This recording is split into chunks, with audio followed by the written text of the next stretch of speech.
नमस्कार. हा 1 वाटी साबुदाणा घेतला आहे. हा मिक्सरच्या भांड्यामध्ये टाकून आपण फक्त त्याची जाडी भरड काढून घेणार आहोत. हे बघा, आता जाडी भरड काढून घेतली की एक बटाटा असा कापून घ्यायचा आहे.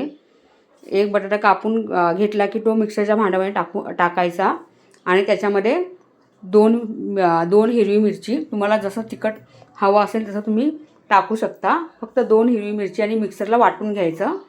हे बघा, आता हे दोन्ही मिक्स करून घ्यायचं.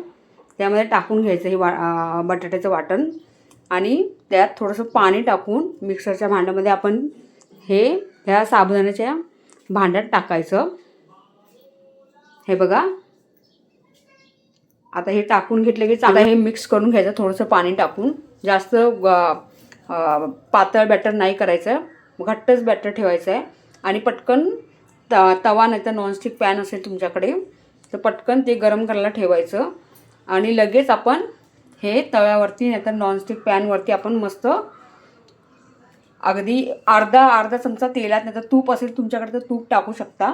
मी तेल टाकलं आहे आणि हे पटकन त्याच्यावरती असे हे बघा टाकून घ्यायचे. मस्त हे म्हणजे ह्याच्यामध्ये मी शेंगदाणे वगैरे काही टाकले नाही आहेत, फक्त साबुदाणा, बटाटा आणि मिरची आहे. खूप भारी टेस्ट लागते ह्याची. उपवासासाठी हे मस्त एक पदार्थ आहे. पटकन असं साबुदाणा वडा वगैरे करायला साबुदाणे भिजत घालायची गरज असते, पण ह्या रेसिपीसाठी काही साबुदाणा भिजत घालायची गरज नाही की भाजायची सुद्धा गरज नाही. झटपट आपण करू शकतो. हे बघा, हे झालं आहे. आता हे दही आहे. दही 2-3 चमचे मस्त आपण घ्यायचं. मस्त घट्टसर दही आहे आणि त्याच्यामध्ये थोडीशी चवीनुसार साखर टाकायची आणि थोडंसं मीठ टाकायचं. हे सैंधव मीठ आहे, ते आपलं थोडं चिमूटभर टाकायचं आणि मस्त ही उपवासासाठी एक रेसिपी एकदम भन्नाट आहे. तर तुम्ही करून बघा. म्हणजे झटपट उपवासाला जास्त मेहनत करायची गरज नाही की काय नाही, पटकन झटपट होऊन जाते. तर ही रेसिपी कशी वाटली मला कमेंट करून सांगा आणि माझ्या चॅनलला प्लीज सबस्क्राईब करा, लाईक करा आणि शेअर करा.